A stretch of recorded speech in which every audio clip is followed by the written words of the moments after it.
Нема фајда од мерните станици. Честите информации за концентрацијата за штетните честички во воздухот за заменик министерот за животна средина Јани Макрадули биле ширење популизам. Вели дека поважно од тоа би било преземањето на конкретни мерки. Се справуваме со изворите на загадување.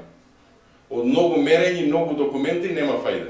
Бидејќи работите во животната средина не се решаваат со популизам, туку се решаваат врз база на научни сознанија и факти. Сепак конкретни мерки има само во најава и додека за заменик министерот не биле важни мерните станици, за неговиот предпоставен раководителот на секторот за екологија не биле важни ни граѓаните, барем така рече минатата недела. Сега јас не се бавам со граѓаните. Граѓаните може да се тужат. Знаете вие дека ние Македонија ние сме Швајцарија. Сега ние почнавме, еден чекор е напред и тоа. Работна група ќе се искочи, ќе каже како чекорите, кои чекори ќе се земеа.